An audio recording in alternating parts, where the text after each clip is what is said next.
Ok, vamos dar continuidade ao nosso estudo sobre o livro de Apocalipse, com a graça de Deus, é claro. Vamos continuar, então, a partir do capítulo 5, que trata da visão do livro.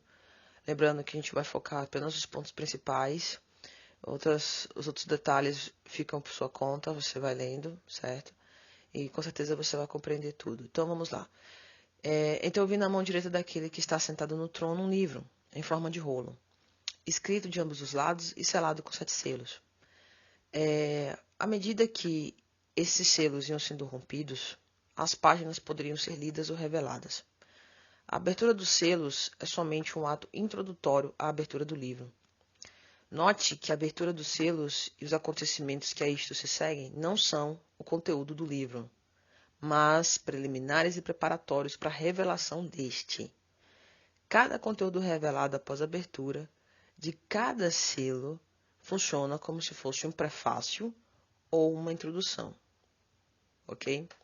No capítulo 6 é que ocorre a abertura dos selos. Primeiro selo, cavalo branco. Observei quando o cordeiro abriu o primeiro dos 7 selos, então ouvi um dos seres viventes dizer com a voz de trovão, venha.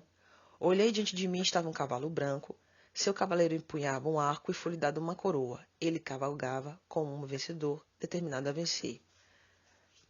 Esse cavaleiro aí é o Inico, é o anticristo, ou o falso profeta, ou ainda o chifre pequeno de que falou Daniel. Ele vai impor perseguição aos santos.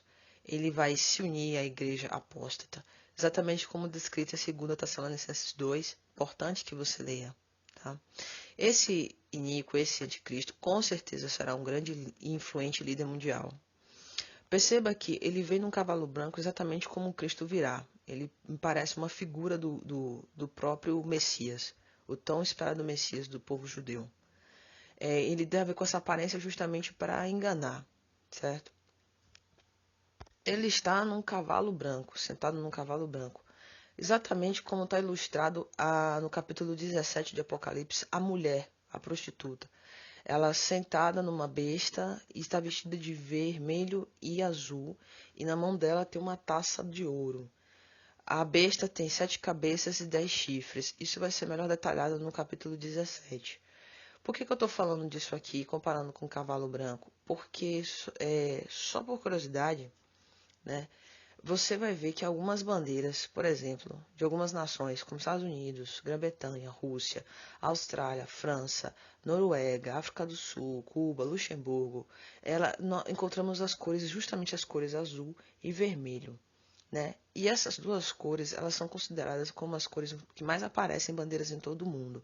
Mas por que isso está sendo dito? Porque as 7 cabeças e 10 chifres da besta no qual a mulher está sentada, ela é um simbolismo, ela significa reinos e os chifres significam os reis, certo? Então, eu não estou dizendo que são esses países que são envolvidos e coisa e tal, que talvez sejam os reinos relacionados às 7 cabeças, mas é só para que você entenda que nada é em vão quando a Bíblia fala, quando o Apocalipse cita. Além disso, a bandeira da União Europeia também é azul. Ela não é azul e vermelha, mas ela é azul. E ela possui 12 estrelas douradas, que formam um círculo, né? Mas esse círculo, essas estrelas não se referem à quantidade de países, não. Ela representa a unidade, certo? Também, se você for reparar, as cores vermelho e azul também fazem parte, são cores ritualísticas da Igreja Católica Apostólica Romana. Claro que você geralmente vê predominar o branco para os papas e o vermelho para os bispos. E por que eu estou citando a Igreja Apostólica Romana? Porque muitos estudiosos já chegaram à conclusão de que Roma ressuscitará. Roma no que sentido? Os moldes do Império Romano, a maneira romana de governar. Acredita-se que o Império Romano ressurgirá, basicamente isso. A Roma papal ressurgirá, é isso que eles querem dizer, certo? Então, por muitas coisas acabam apontando para Roma, não só o fato de ter sido escrito esse livro na época, mas porque realmente muitas características do Império Romano são encontradas na leitura, né? Para quem estuda o Império Romano, para quem conhece, na leitura do livro. Embora acredita-se que, na verdade, vai ser uma mistura de tudo um pouco de cada império, como a estátua de Nabucodonosor, bem como a besta que o próprio João viu e que a gente vai descrever mais à frente, que é uma mistura de animais e tal. E só para dar mais ênfase a esse raciocínio, em Roma existe uma arquibasílica chamada Arquibasílica Papal de São João de Latrão. E na parede frontal entre as duas portas principais tem uma frase em latim e o significado é: Santíssima Igreja Laterana de todas as igrejas da cidade e do mundo, a mãe e a cabeça. Então, o pessoal realmente associa, tem lógicas, associam realmente, tudo indica e aponta para Roma papal, para um sistema de governo nos moldes do Império Romano. Só por curiosidade também, alguns teólogos ligados à Igreja Adventista e outros estudiosos encontraram numa frase Vicarius Filii Dei, que supostamente está escrita na tiara do Papa, né, tiara papal, que em latim significa vigário do Filho de Deus, que traduzindo seria o representante substituto. Eles calcularam, através dessa frase, associando as letras ao sistema numérico romano, e acabaram encontrando uma soma, nessa soma, o número 666, que é o 666, que é conhecido de todos como o número da besta. Por exemplo, não tenho como mostrar aqui para vocês, mas falando vocês vão entender. Eles pegaram a frase Vicarius Filii Dei e as letras que tem correspondente no sistema numérico romano, você substitui pelo número e aí você soma. Por exemplo, o Vic de Vicários, você tem o V, que representa o 5, e o 1, o seu 100. O A e o R não tem correspondente, então eles ficam zerados. O I é 1, o U também não tem correspondente, mas eles subentenderam como se fosse um V, então atribuíram o valor de 5. O S e o F zerados. O I, o L, o 1 e o I dão 1, o L é 50. O D, ele é 500, né, corresponde a 500. O E não tem correspondente, o I tem correspondente que é 1. Quando você soma todos, realmente, você encontra o número 666. Mas eles já descartaram essa hipótese. Estou colocando só para acrescentar informação. E, eles descartaram, mas eu não acho que deveria ser descartada. Embora o raciocínio sobre o cálculo que levou o nome de um imperador romano, como eu havia explicado no áudio anterior, também possa ser vago, não acho que deve igualmente ser descartado, porque de certa forma faz sentido. O que a gente pode tirar disso aqui? Que de fato, né, só confirma que tudo está relacionado realmente à maneira romana de governo, né? Bem característico mesmo, isso aponta para o sistema romano. Bom, então vamos lá continuar. Segundo selo, que é o cavalo vermelho, né? Quando o cordeiro abriu o segundo selo, ouviu o segundo ser vivente dizer: venha. Então saiu outro cavalo, e este era vermelho. Seu cavaleiro recebeu poder para tirar a paz da terra e fazer que os homens se matassem uns aos outros. E foi-lhe dada uma grande espada. Estamos aí no versículo 3. A história está aí para provar que nenhum reino humano dura para sempre, mesmo que ele pareça perfeito e indestrutível. Sempre haverá os insatisfeitos e, consequentemente, surgirão rebeliões. Na abertura do segundo selo, vemos que a guerra vem à tona, né? Conflitos desse nível já são bastante conhecidos por nós. A guerra, como todos sabem, traz incalculáveis prejuízos. Por exemplo, traz a morte, consequentemente, diminuição demográfica, doenças, destruição de muitas formas de vida, prejudica o setor alimentício, cultivo, animais, até a logística disso tudo, financeiramente também, em todos os aspectos. Por isso, surge, como consequência desse cavalo vermelho, surge o terceiro cavalo e cavaleiro. O que é que você percebe? Que existe uma sequência lógica aí. Você começa a perceber e enxergar uma sequência. Terceiro cavalo, né? Que é o terceiro selo e é o cavalo preto. Quando o cordeiro abriu o terceiro selo, ouviu o terceiro ser vivente dizer: venha. Olhei, diante de mim estava um cavalo preto. Seu cavaleiro tinha na mão uma balança. Então ouvi o que parecia uma voz entre os 4 seres viventes, dizendo: 1 quilo de trigo por 1 denário, e 3 quilos de cevada por 1 denário, e não danifiquem o azeite e o vinho. O que eu vejo aqui?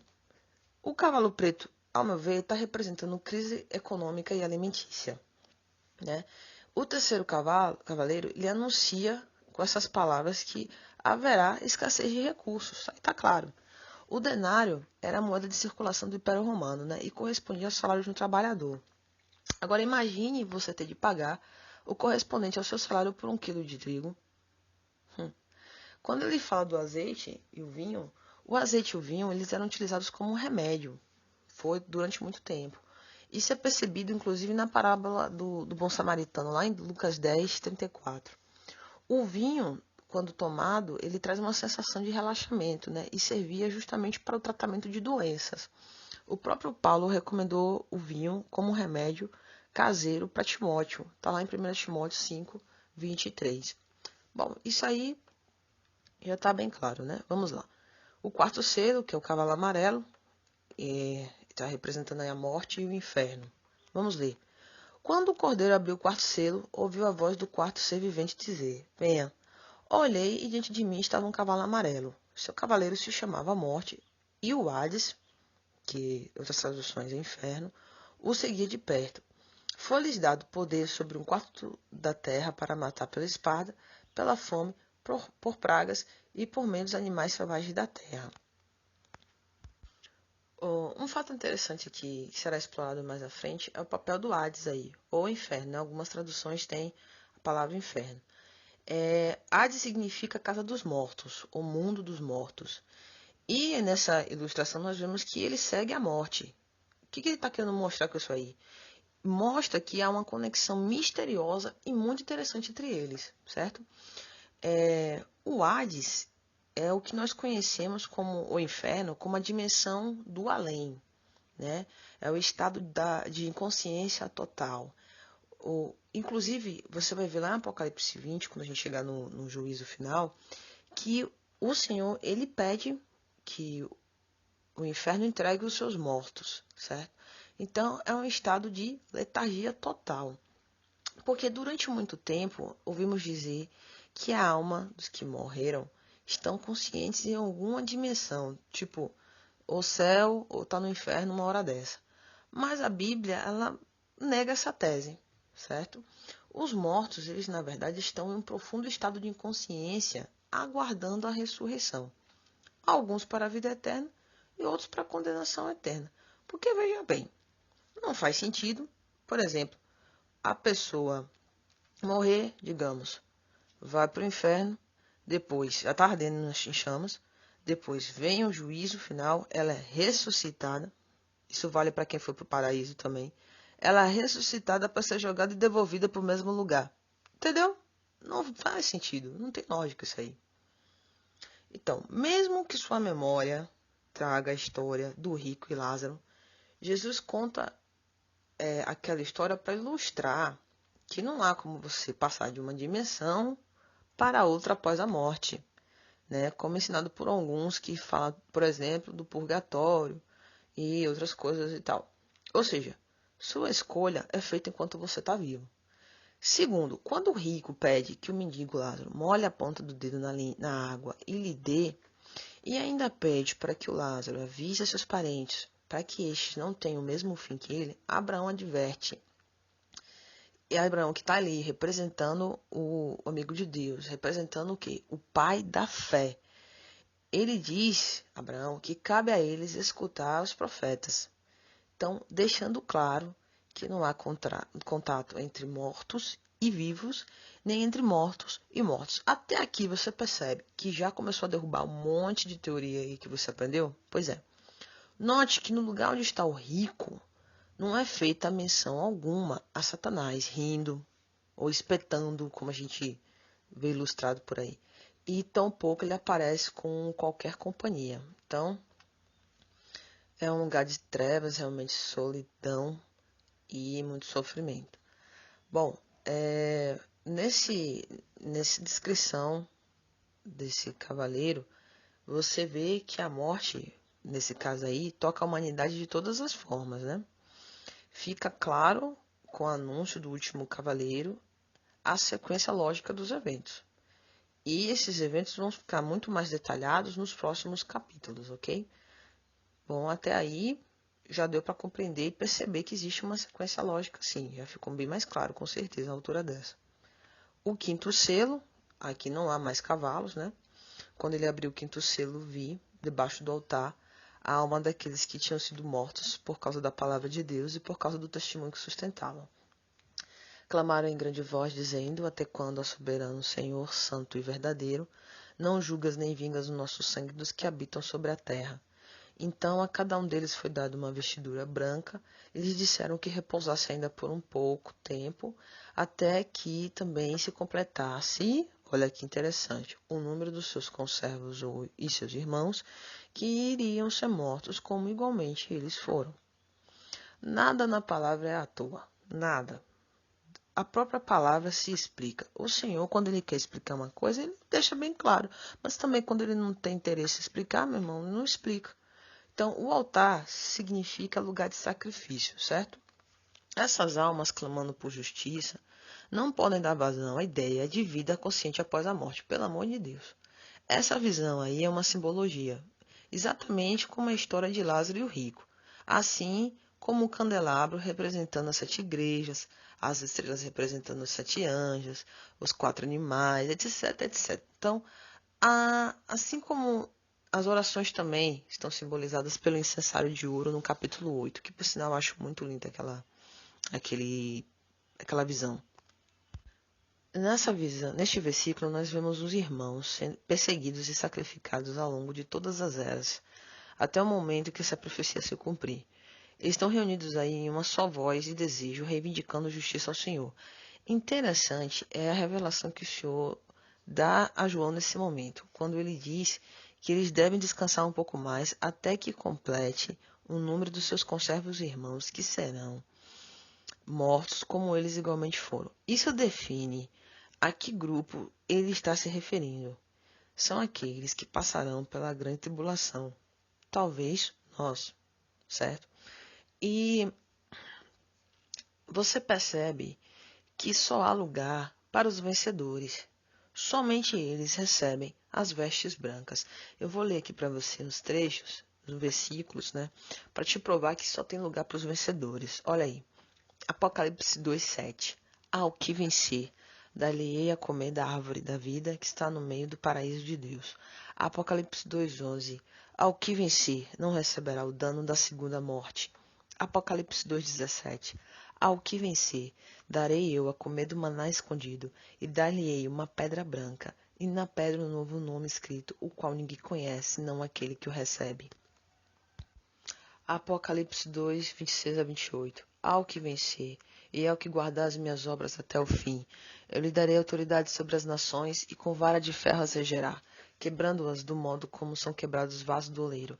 Assim como eu recebi a autoridade de meu Pai, também lhe darei a estrela da manhã. Apocalipse 3:5.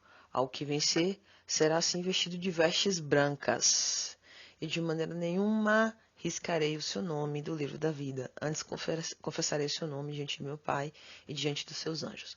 Apocalipse 3:12. A quem vencer, eu farei coluna no templo do meu Deus, de onde jamais sairá, e escreverei sobre ele o nome do meu Deus e o nome da cidade do meu Deus e a nova Jerusalém, que desce do céu, da parte do meu Deus, também o meu novo nome. Apocalipse 3:21. Ao que vencer, eu lhe concederei que se assente comigo no meu trono. Você vê que ele está falando justamente com as 7 igrejas da Ásia. Ele sempre enfatiza ao que vencer em todas elas. Bom, vamos lá para o sexto selo. Sexto selo, anúncio do grande dia da ira do Cordeiro. Eu não sei onde eu parei, que eu tive que interromper aqui. Observei quando ele abriu o sexto selo, houve um grande terremoto, o sol ficou escuro como tecido de crina negra, toda a lua tornou-se vermelha como sangue e as estrelas do céu caíram sobre a terra como figos verdes, caem da figueira quando sacudidos por um vento forte. O céu foi se recolhendo como se enrola um pergaminho, e todas as montanhas e ilhas foram removidas de seus lugares. Então os reis da terra, os príncipes, os generais, os ricos, os poderosos, todos os homens, quer escravos, livres, esconderam-se em cavernas e sobre as rochas e entre as rochas das montanhas. Eles gritavam às montanhas e às rochas: caiam sobre nós e esconda-nos da face daquele que está sentado no trono e da ira do Cordeiro, pois chegou o grande dia da ira deles, e quem poderá suportar? Bom, eu vou deixar esse para falar sobre esse trecho no próximo áudio, porque ele é bem compridinho, tá? Lembrando que eu vou fazer uma tração paralelo com Mateus 24, porque esse trecho, ele aparece também em Mateus 20. Jesus acaba falando sobre isso antes. Então, vamos deixar para o próximo áudio, ok? Fica melhor para a gente detalhar, porque ele é um pouco mais extenso. Até lá e bons estudos.